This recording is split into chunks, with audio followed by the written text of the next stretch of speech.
Hello my dear students, कैसे हैं आप सब स्टूडेंट्स। जैसा कि आप सभी जानते हैं कि हम बीएड सेकेंड ईयर का एजुकेशनल लीडरशिप एंड मैनेजमेंट का प्रीवियस ईयर पेपर डिस्कस कर रहे थे। क्वेश्चन नंबर 1 से लेकर 50 तक मैं अपने प्रीवियस वीडियो में आपको करवा चुकी हूँ। तो अब उसके आगे के क्वेश्चंस हम अपनी इस वीडियो में डिस्कस करेंगे। ठीक है, तो चलते हैं हम अपने आज के पहले क्वेश्चन की तरफ, जिसमें आपसे पूछा है नेतृत्व का क्या अर्थ है। अग्रसर करने वाला, जो अग्रसर करता है, मार्ग प्रदर्शक या उपरोक्त सभी। स्टूडेंट्स, एक बार आप सारे ऑप्शंस को ध्यान से देखें और आप गैस करने की कोशिश कीजिए कि इसका राइट आंसर क्या होगा। जो अग्रसर करता हो, जो आगे चलता हो, अग्रसर, ठीक है, मार्गदर्शक हो, उसी को तो लीडर कहते हैं, वही तो नेतृत्व करता है। तो यहाँ पे जो नेतृत्व का अर्थ है वो सारे ही हो सकते हैं। तो ऑप्शन नंबर डी इसका आपका सही आंसर होगा।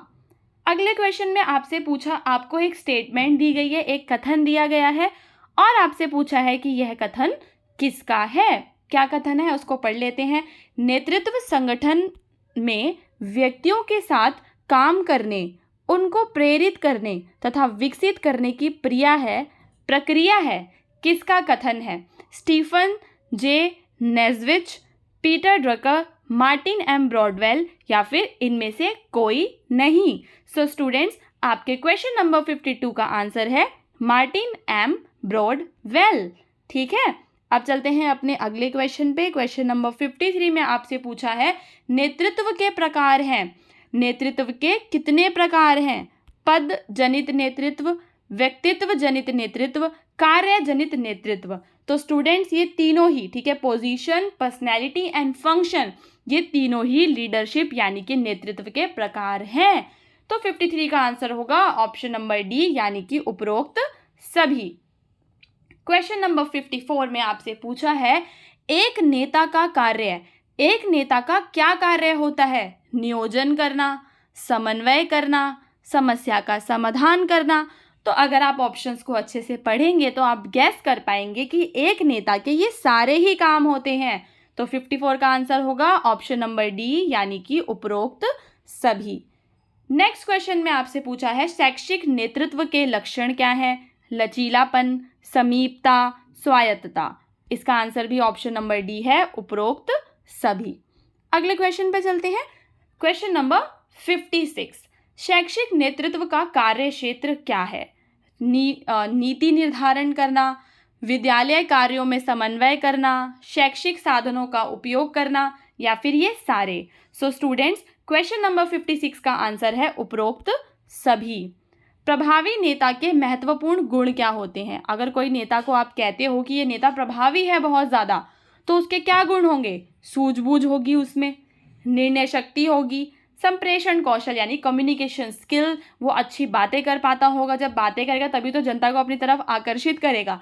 तो प्रभावी नेता के यही सारे गुण होते हैं। तो 57 का आंसर होगा ऑप्शन नंबर डी यानी कि उपरोक्त सभी। अगले क्वेश्चन में आपसे पूछा है नेतृत्व के सिद्धांत हैं। तो स्टूडेंट्स, व्यवहारवादी और आकस्मिकता का सिद्धांत, ये दोनों ही नेतृत्व के सिद्धांत हैं। 58 का आंसर होगा ए एंड बी दोनों, which is option number C. Now let's come to the next question, question number 59। इसके अंदर भी आपको कथन दिया गया है। क्या कथन है? समग्र रूप से नैतिक शिक्षा शिक्षा से अलग नहीं है। कि जो आपकी मॉरल एजुकेशन होती है ना, वो आपकी शिक्षा से भी अलग नहीं है। ये किसने कहा है? तो स्टूडेंट्स, ये कथन है महात्मा गांधी का। अगले क्वेश्चन में भी आपको ऐसे ही कथन दिया गया है जो कि संप्रेषण से रिलेटेड है। संप्रेषण दो या दो से अधिक व्यक्तियों द्वारा विचारों, तथ्यों, मतों अथवा भावनाओं के आदान प्रदान की कला है। तो सिंपली यहाँ पे ना संप्रेषण की बात कही गई है, संप्रेषण की डेफिनेशन दी गई है। ठीक है, तो किसने कहा था? ये कहा था कीथ डेविस ने। किसके द्वारा दी गई है ये डेफिनेशन? कीथ डेविस ने। ऑप्शन नंबर डी जो है क्वेश्चन नंबर 60 का आंसर है। तो अभी हमने अपने 10 क्वेश्चंस कवर कर लिए हैं। अब चलते हैं अपने नेक्स्ट 10 क्वेश्चंस की तरफ। क्वेश्चन नंबर 61, शैक्षिक नेतृत्व में दल निर्माण का क्या महत्व है? क्या महत्व है दल बनाने का? प्रोत्साहित करने में सहायता करता है, जो आपके कार्य हैं वो रचनात्मक हो जाते हैं और बेटर कम्युनिकेशन भी होता है। सो स्टूडेंट्स, ये तीनों ही चीज़ें होती हैं शैक्षिक नेतृत्व दल निर्माण में। तो इसका आंसर क्या होगा? ऑप्शन नंबर डी, उपरोक्त सभी। क्वेश्चन नंबर 62 में आपसे पूछा गया है कि एल्गोरिदम्स एक संप्रेषण अवायु है। कैसा है एल्गोरिदम कम्युनिकेशन का? कैसा वो है अवायु? अवायु का मतलब होता है स्ट्रेटेजी। कैसी स्ट्रेटेजी है? तो वो है लिखित स्ट्रेटेजी, यानी कि रिटर्न। चलिए नेक्स्ट क्वेश्चन 63। शैक्षिक नेतृत्व एक प्रक्रिया है जिसमें नेता अपने समूह के निर्देशन करने में पहल करता है। ये किसने कहा है? तो स्टूडेंट्स, इसका आंसर है option number D, Chester Barnard. Chester Barnard. Question number 64 जो है, इसका आंसर आप बताएंगे मुझे। बहुत ही इजी क्वेश्चन है। इसके अंदर आपसे पूछा है संप्रेषण के प्रकार। जब भी आप किसी से बातचीत करते हो तो क्या उसके प्रकार हैं? बोलना सुनना, वो भी संप्रेषण है। लिखना पढ़ना, वो भी संप्रेषण है। प्रदर्शन करना, निरीक्षण करना, वो भी तो कहीं ना कहीं संप्रेषण ही है ना। तो इसका आंसर क्या होगा? आप बताएंगे। 64 का आंसर होगा आपका ऑप्शन नंबर डी, यानी कि उपरोक्त सभी। नेक्स्ट क्वेश्चन, प्रभावी शैक्षिक नेतृत्व के विकास के सोपान हैं। 65 का जो आंसर है वो भी आपका ऑप्शन नंबर डी है। ओके, चलिए अब चलते हैं अगले क्वेश्चन पे। 66 क्वेश्चन, प्रबंध ग्रिड संकल्पना का विकास किसने किया? ठीक है, प्रबंध ग्रिड संरचना जो है इसका विकास किया है Robert R Blake and Jane S Mouton ने। ठीक है, अब देखो इसका आंसर क्या है? Option number A. इसके अंदर आपको एक चीज़ याद रखना है कि इन्होंने दिया था अपना बिहेवियर लीडरशिप मॉडल, तो उसी की वजह से इनका नाम फेमस है, Robert R Blake and Jane S Marton. अगला है आपका क्वेश्चन नंबर 67। ठीक है, क्वेश्चन नंबर 67 में आपसे कहा है कि जो पाथ गोल थ्योरी है लीडरशिप की, वो किसने डेवलप की है?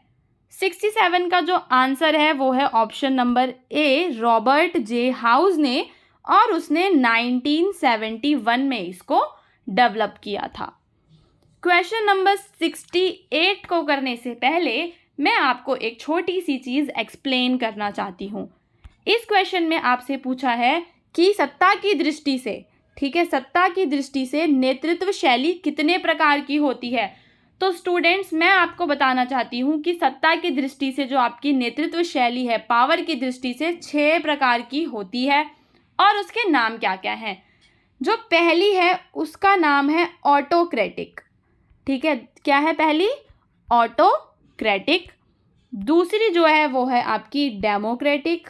ये मैंने आपको अपनी प्रीवियस वीडियो में भी बताया है, डेमोक्रेटिक। तीसरी है लेज़र-फेयर। ठीक है, अगर आपने प्रीवियस वीडियो देखा होगा तो ये 3 तो मैंने आपको बताए ही थे प्रीवियस वीडियो में, बाकी के 3 मैं आपको बता देती हूँ। चौथा क्या है? ट्रांसफॉर्मेशनल। ट्रांसफॉर्मेशनल। चौथे के बाद जो आपका 5वां है वो है ट्रांजैक्शनल। ठीक है, और छठा है आपका सर्वेंट। तो ये सारे के सारे टाइप्स ऑफ लीडरशिप हैं on the basis of power. अब चलते हैं क्वेश्चन नंबर 69 पे। इन द क्वेश्चन नंबर 69 आपसे पूछा गया है शैक्षिक नेतृत्व की आवश्यकता।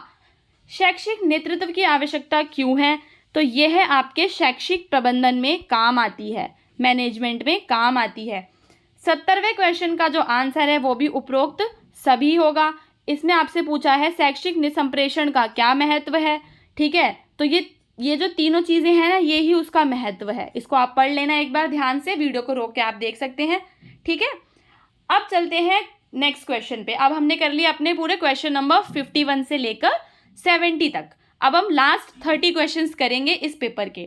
क्वेश्चन नंबर 71 में आपसे पूछा है शिक्षा प्रशासन की प्रकृति क्या है? क्या है शिक्षा प्रशासन की प्रकृति? शिक्षा प्रशासन एक कला है या शिक्षा प्रशासन एक विज्ञान है? ए और बी दोनों है। सो स्टूडेंट्स, इसका आंसर है ए और बी। जो शिक्षा प्रशासन है वो ये दोनों है। अब फिर से आपको एक कथन दिया गया है और इसमें आपसे पूछा है कि ये कथन किसका है? क्या है वो कथन? प्रशासन की भांति शैक्षिक प्रशासन 5 तत्वों, जैसे कि प्रशासन नॉर्मली होता है ना आपका एडमिनिस्ट्रेशन, वैसे ही जो आपका एजुकेशनल एडमिनिस्ट्रेशन है, उसके जो 5 तत्व हैं, क्या क्या?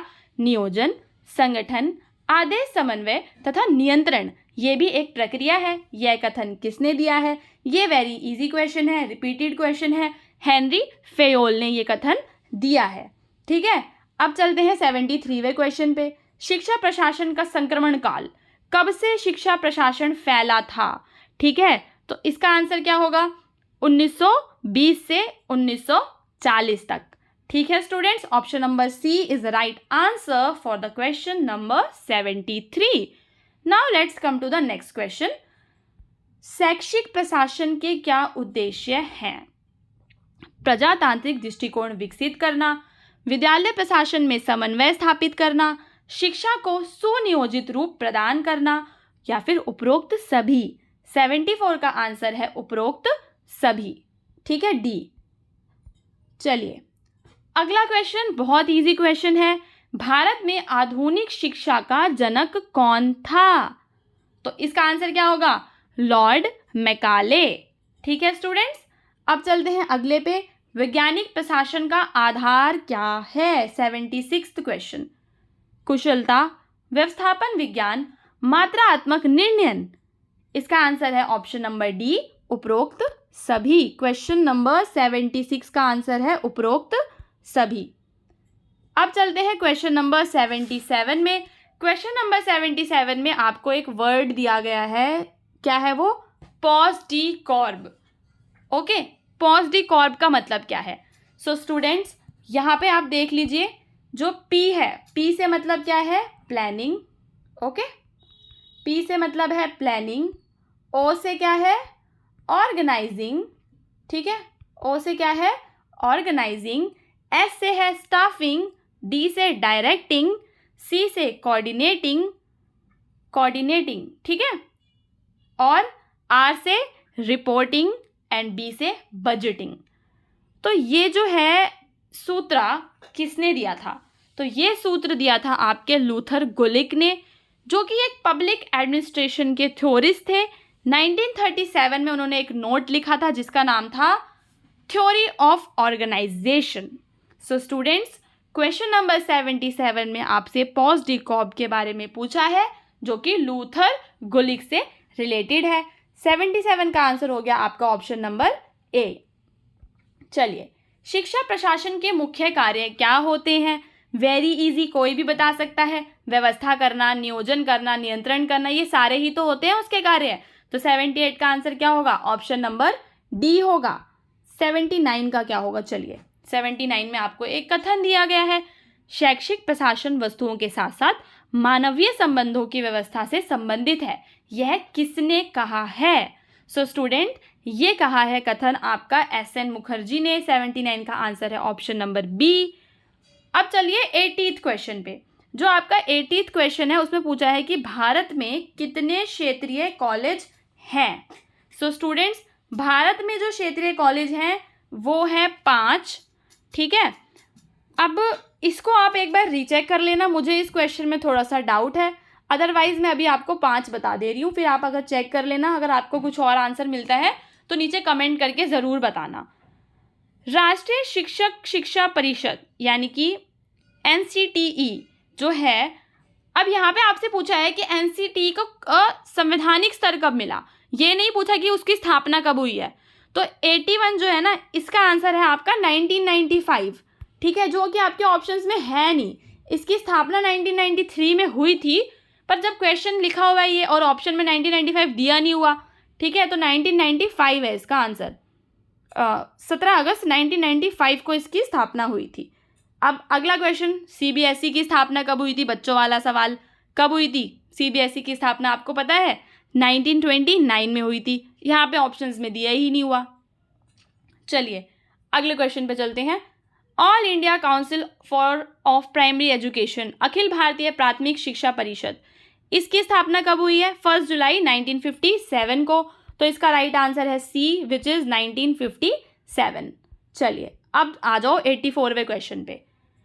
निम्न में से कौन सा एक केंद्रीय विश्वविद्यालय है? तो यहाँ पे क्या आएगा आपका? इलाहाबाद विश्वविद्यालय, जो इलाहाबाद में स्थापित है, वो एक केंद्रीय विश्वविद्यालय है। अगले क्वेश्चन पे चलते हैं 85 पे। शिक्षा का उत्तरदायित्व किसका होता है, केंद्र सरकार का या राज्य सरकार का? अगर आप देखेंगे तो शिक्षा से जुड़ी हुई जो नीतियां हैं, जो प्लान्स हैं, वो केंद्र सरकार भी लाती है, राज्य सरकार भी लाती है। तो इसका आंसर क्या होगा? ए और बी दोनों होगा। ठीक है, चलिए क्वेश्चन नंबर 86, जिला शिक्षा एवं प्रशिक्षण संस्थान का दायित्व क्या होता है? शैक्षणिक प्रशासन एवं शैक्षणिक सुधारों का विकेंद्रीकरण करना। ठीक है, यानी कि जो भी सुधार है वो हर जगह तक पहुँचे, कोने कोने तक पहुँचे। विद्यालय संकुल को सहयोग करना, स्कूलों को सहयोग करना, आदर्श शिक्षा इम्प्रूवमेंट करना प्राइमरी एजुकेशन में। तो ये सारे के सारे ही उनके कार्य होते हैं, उसके लिए रिस्पॉन्सिबल हैं। तो 86 का आंसर हम ऑप्शन नंबर डी लगाएंगे। अब हम चलते हैं क्वेश्चन नंबर 87 पे। राष्ट्रीय अनुसंधान प्रशिक्षण परिषद NCERT, ये भी बच्चों वाला सवाल है। NCERT की स्थापना कब हुई? तो 87 का आंसर है ऑप्शन नंबर ए, 1961 में हुई। ये तो आप बिल्कुल याद ही कर लो, NCERT की स्थापना 1961 में हुई है। अब चलते हैं अगले क्वेश्चन पे। National institute of educational planning and administration कहाँ स्थित है? सो स्टूडेंट्स, ये स्थित है आपकी राजधानी नई दिल्ली में। केंद्रीय शिक्षा सलाहकार बोर्ड की स्थापना सर्वप्रथम कब की गई? इसकी स्थापना की गई है 1920 में। 89 का आंसर है ऑप्शन नंबर बी, जो कि आपका है 1920। आ जाओ 91 पे, ऑपरेशन ब्लैक बोर्ड। पिछले वीडियो में समझाया था कि क्या है ऑपरेशन ब्लैक बोर्ड। ठीक है, अब आपको बताना है कि ये योजना कब लागू की गई थी। तो 90 वाले का आंसर है 1986 से 87। ऑप्शन नंबर सी है आपके 90 का आंसर।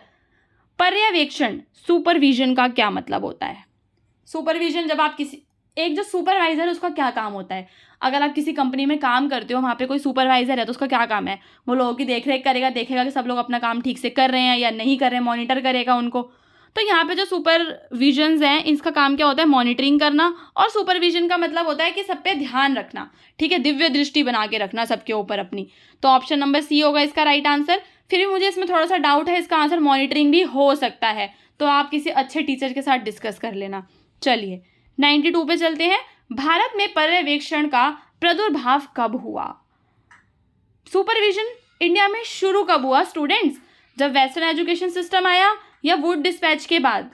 तो देखो, सुपरविजन जो है वो इंडिया में शुरू हुआ था जब आपका वेस्टर्न एजुकेशन आया था, जभी हो गया था। ठीक है, पर फिर भी हम इसमें ए और बी दोनों ही लगाएंगे, क्योंकि फिर चीज़ें, नीतियाँ बदलती रहती है, नया नया कुछ होता रहता है। तो हम ए और बी ही लगाएंगे कि दोनों आपके जो स्टेटमेंट्स हैं वो ठीक हैं। तो ऑप्शन नंबर सी हम लगाएंगे 92 के आंसर में। अब चलते हैं 93 पे। शैक्षिक पर्यवेक्षण की आवश्यकता क्यों है? शैक्षिक समस्याओं का निराकरण करने के लिए, ठीक है, एजुकेशनल प्रॉब्लम को सॉल्व करने के लिए, टेक्निकल असिस्टेंस देने के लिए, टेक्निक होता है ना, तकनीकी सहायता प्रदान करने के लिए, या फिर टीचर्स की कैपेसिटी बढ़ाने के लिए, काम करने की। तो क्या इसलिए सुपरविजन किया जाता है? इसलिए उनके ऊपर सुपरवाइजर बिठाए जाते हैं? हाँ जी। तो ऑप्शन नंबर 93 का आंसर है डी। ठीक है, 93 का क्या है आंसर? डी है। अब चलते हैं 94 पे। शैक्षिक पर्यवेक्षण का क्षेत्र, इसका आंसर भी स्टूडेंट्स डी ही है। अगर आप ऑप्शंस को पढ़ेंगे तो आप समझ जाएंगे कि मैंने ऑप्शन नंबर डी क्यों बताया है। अब चलो आ जाओ 95 पे। शैक्षिक पर्यवेक्षण के प्रमुख कार्य क्या क्या हैं? नेतृत्व प्रदान करना, प्रश्न पोषण देना, आकलन करना, या ये सभी? आप बताइए। 95 का आंसर भी डी है। ये पेपर तो इतना ईजी है, इसने सारे आंसर्स हमें खुद ही दे रखे हैं। ठीक है, अब हमारे रह गए लास्ट के 4 क्वेश्चंस। चलो, पर्यवेक्षण उत्तम शिक्षण अधिगम को स्थिति को विकसित करने की सहायक प्रक्रिया है, यह कथन किसका है? 96 का आंसर है विल्स किम्बल। यह जो कथन है विल्स किम्बल का है। 97 में आपसे पूछा है पर्यवेक्षण का उद्देश्य शिक्षण का विकास है, यह किसने कहा है? तो यह कहा है आपके बर्टन ने। बर्टन के साथ एक और नाम भी जुड़ा हुआ है, और वो नाम क्या है? उसका नाम है बार्न। ठीक है, बार्न एंड बर्टन आएगा। ओके, तो फिर भी हम बी लगाएंगे, क्योंकि बर्टन तो दे ही रखा है ना कम से कम। शैक्षिक पर्यवेक्षण को प्रभावित करने वाले कारक, शैक्षणिक पर्यवेक्षण को प्रभावित करने वाले कारक हैं शिक्षक, सरकार, सोसाइटी, सब कुछ ही है। उपरोक्त सभी होगा 98 का भी। 99 पे चलते हैं। संस्थागत प्रशासन में प्रधानाचार्य की क्या भूमिका होती है? शिक्षकों को उनकी विशेषता के अनुसार कार्य देना, विद्यालय की प्रगति एवं विकास के लिए काम करना, छात्रों में संज्ञानात्मक, भावनात्मक, व्यवहारात्मक उनका विकास करवाना, ये सारी चीज़ें करना। अब प्रिंसिपल है तो उसका तो सारा काम, ज़्यादा ही काम होगा उसका, तो इसका आंसर क्या होगा? उपरोक्त सभी होगा, ये सारे काम वो कर ही लेता होगा। ठीक है, चलिए अब चलते हैं आज के लास्ट क्वेश्चन पे, जो कि इम्पॉर्टेंट भी है। और अगर मैं आपसे कहना चाहती हूँ कि अगर आपको कोई भी डाउट है ना किसी भी क्वेश्चन में, तो मुझे कमेंट बॉक्स में ज़रूर बताया करें, ताकि मैं वापस से उसका आंसर रीचेक करके और बेटर एक्सप्लेनेशन दे सकूँ। ठीक है स्टूडेंट्स, तो आज का लास्ट क्वेश्चन करते हैं। विद्यालय प्रधानाचार्य से क्या अपेक्षा की जाती है? कि वो दैनिक बैठक, डेली एक मीटिंग बुलाए, बजट तैयार करे और अध्ययन को जो भी मतलब कोर्स है वो एक तरीके से काम हो। ठीक है, पाठ्यक्रम के हिसाब से चले सब कुछ, या फिर ये सारे ही उसके काम होते हैं। तो स्टूडेंट्स, मैंने आपको पहले ही बताया कि प्रधानाचार्य एक बहुत बड़ी हस्ती है, उसके पास ज़्यादा काम होता होगा। तो इसका आंसर भी क्या होगा? ऑप्शन नंबर डी होगा, उपरोक्त सभी। सो स्टूडेंट्स, आज के वीडियो में बस इतना ही। अब हम मिलेंगे अपने अगले वीडियो में।